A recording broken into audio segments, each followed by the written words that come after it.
All right, we have Patricia Scott in the studio with us, and we have Lisa. And I'm sorry, Lisa, I don't know your last name. Hi, my last name is Hinnant, Lisa Hinnant. All right, and actually, Dawn is going to sort of take the lead on this because this is an issue that she has played a critical role in for now several years. We're going to be talking about these upcoming activities around police brutality at the end of this week, and really the ongoing struggle around racism and white supremacy. So I want to thank both of you, Ms. Scott for being in the studio, Lisa for being on the phone. Take it away, Dawn. Hey, Lisa. I'm glad you're here. Hi, guys. We've been, working on this fight for a long time. And every year at this time, we have nationally the Stop Police Brutality action that goes on for a whole weekend. And so organizers from here, organizers from St. Louis have got together, and this year Atlanta is like the main hub, right? Yes, it is. Yes, it is.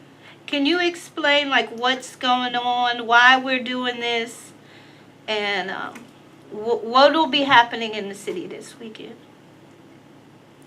Okay, and once again, my name is Lisa Hinnant, and it's a little bit about who I am. I am the aunt of Jamarion Robinson. He was a young gentleman that was murdered last year, August the 5th of 2016, by the U.S. Marshals in East Point, Georgia. He was shot over 76 times.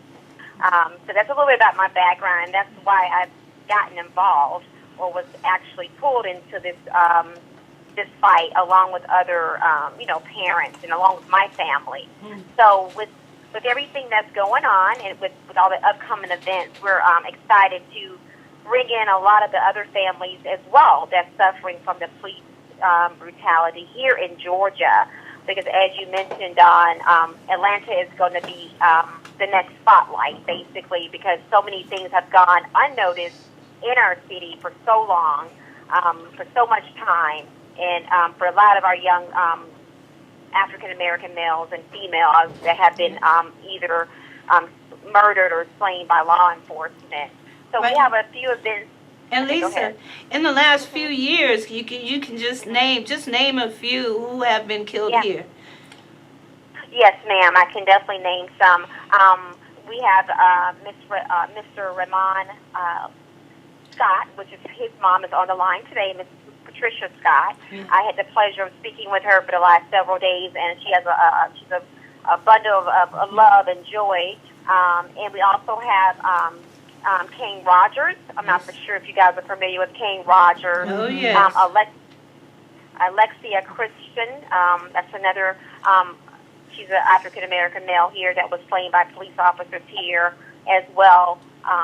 We have Nicholas Thomas, and all these names that I'm mentioning. They will be in attendance at the weekend of events as well.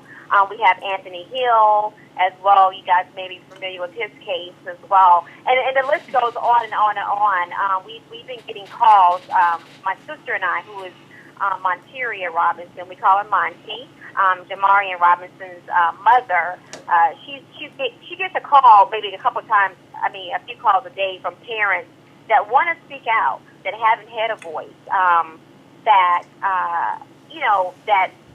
don't know where to turn. And we were just like, look, we got to give these parents and these these victims a voice to speak, to tell their story, to let the world know, to let the across the country, across the world, to know what's going on here in Georgia. We can no longer be silent here in Georgia. Right. It's known as a good old boy state. Yes. A lot of things go pushed under the rug because it's supposed to be the Atlanta is the city for Dr. Martin Luther King. We all know that. And so with that being said, we have rights as well. We're going to stand up for our sons and our daughters.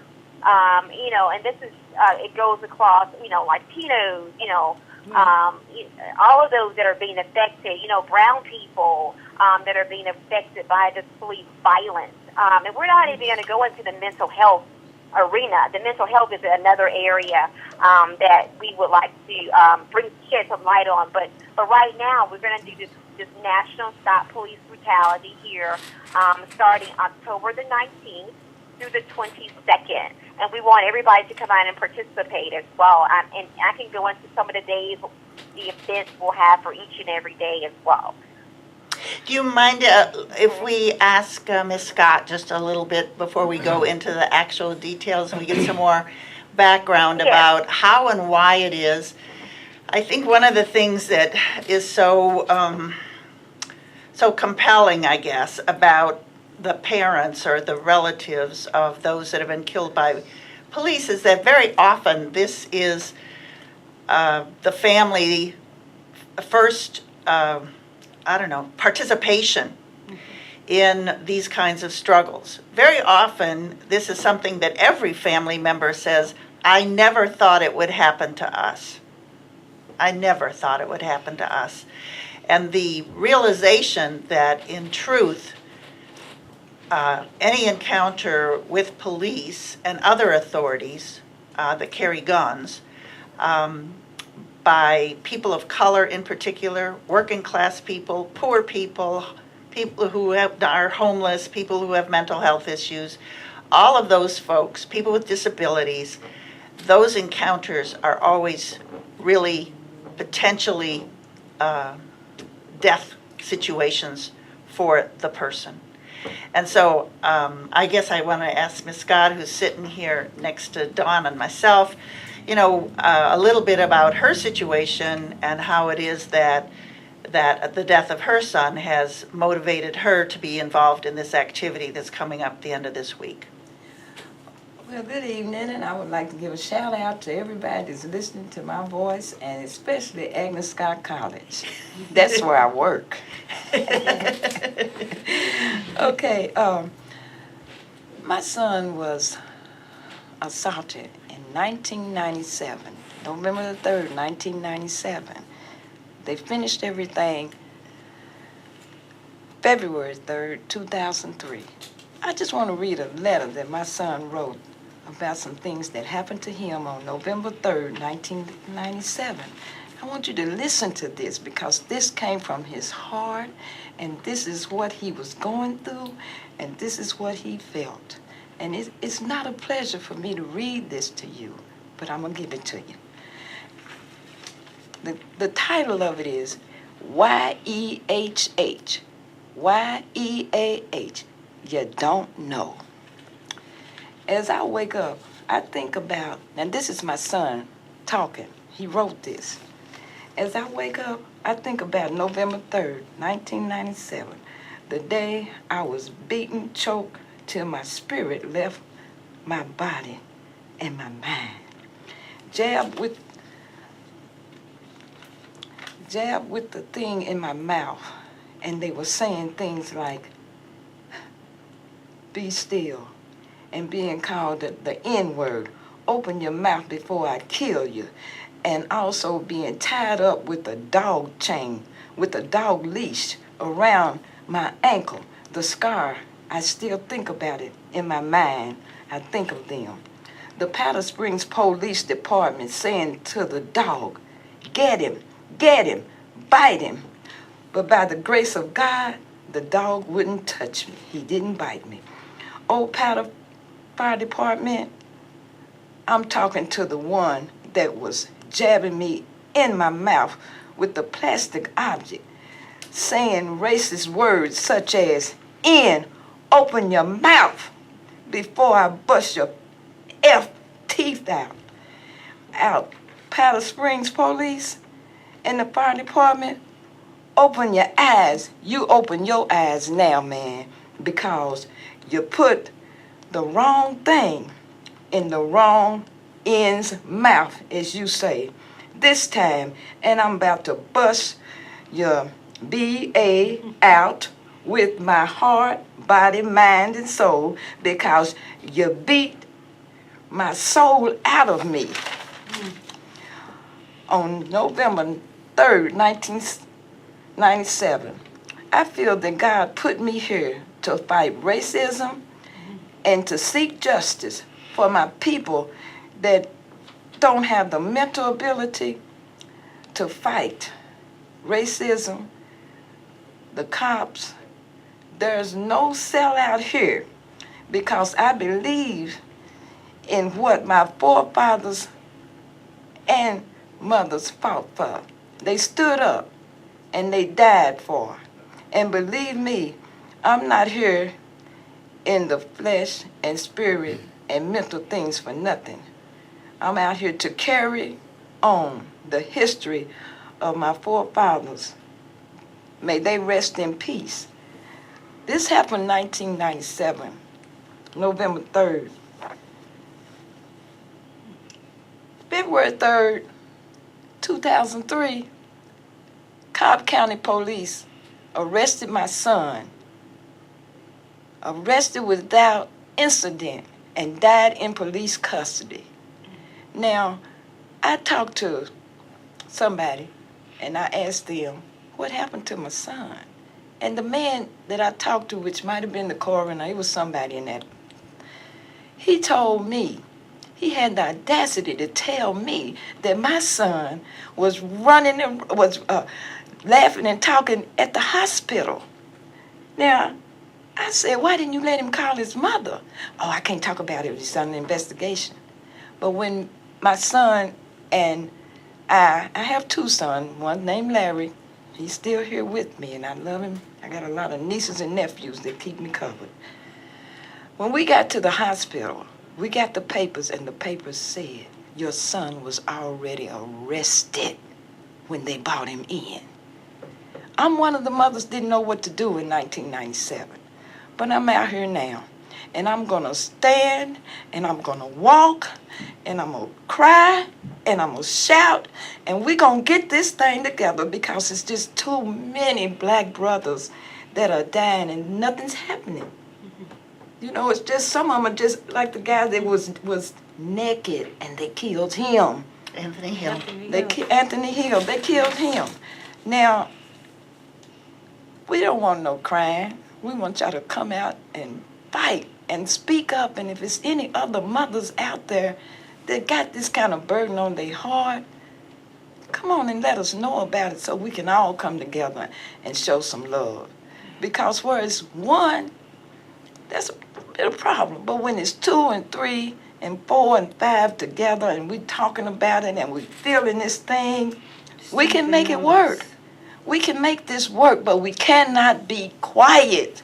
We got to not only bring the mothers out, all these guys had fathers. Mm-hmm. Where are they? Yes. We need their voice.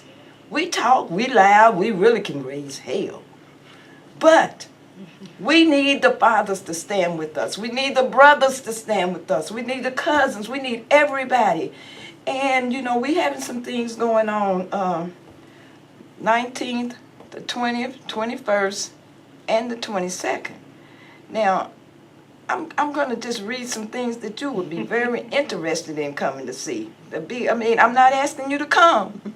I'm just saying, once I read it. If you don't have nothing else to do, If you don't have nothing else to do, come on out with us. That's right. Exactly. Okay, now here we go.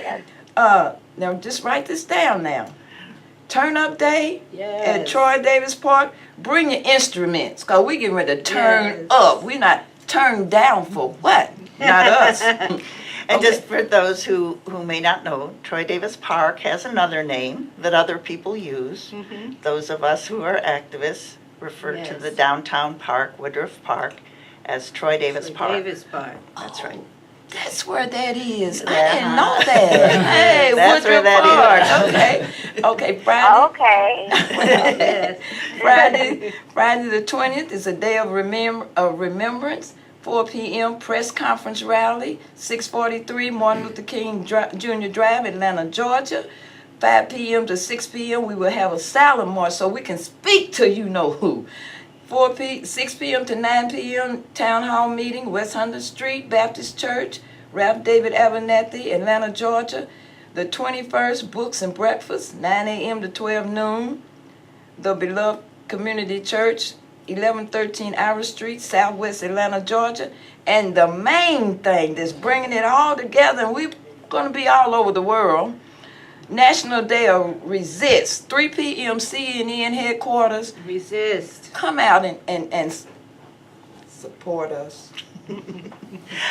Okay, so Lisa, we just heard a rundown. Do you want to describe, if you can, a little bit more about who might be participating in the 4 events that Ms. Scott just talked about?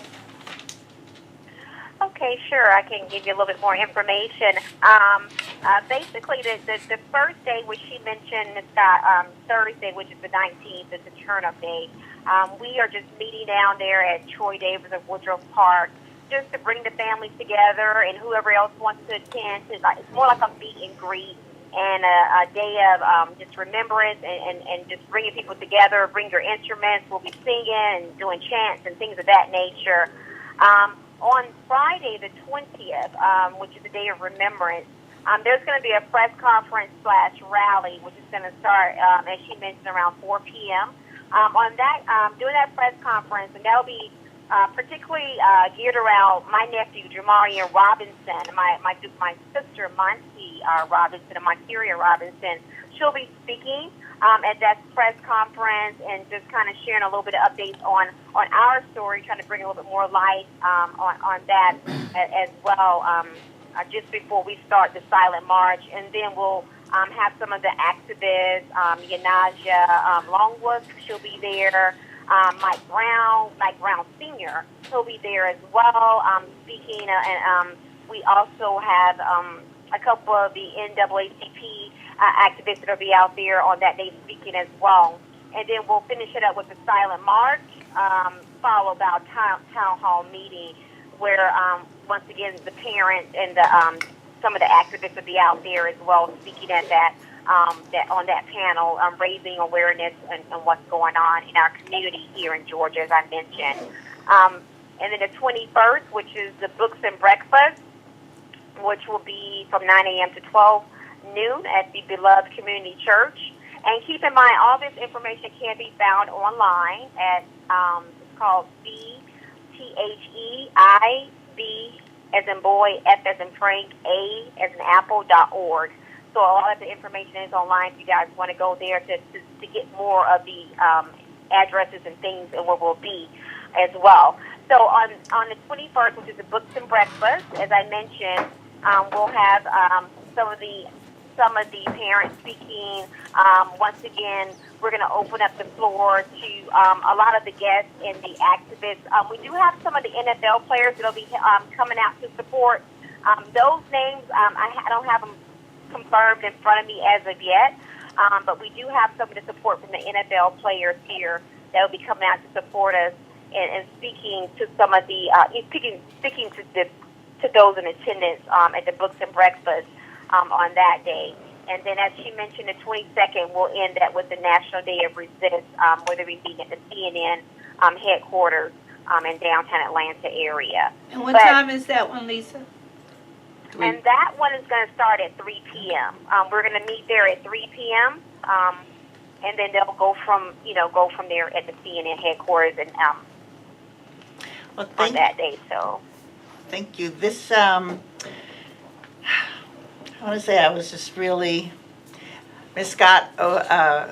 For folks who can't see her, she's this little tiny lady. And she came into the studio, and she's been very modest and quiet. Yeah.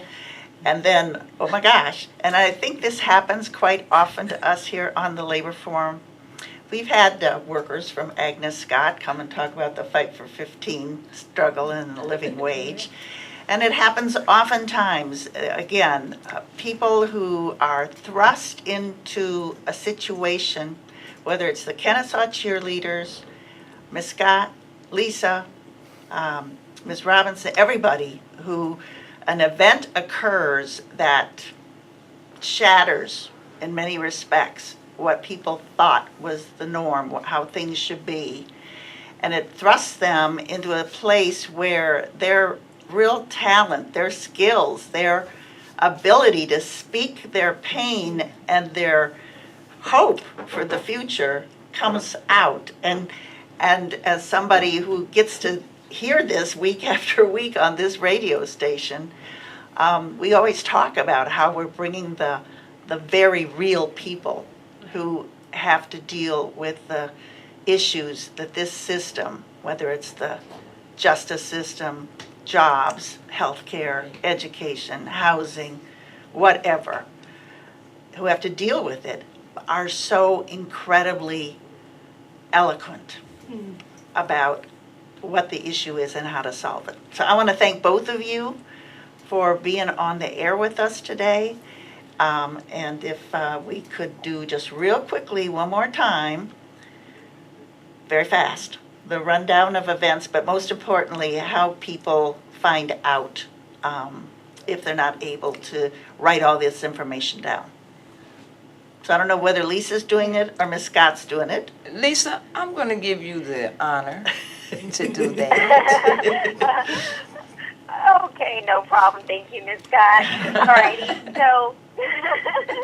So where you can find most of this information, you can go to, I'm going to spell it for you, okay? Yeah. It is P as in Tom, H as in Harry, E as in Edward, I as in Igloo, B as in boy, and F Frank, and A as in apple.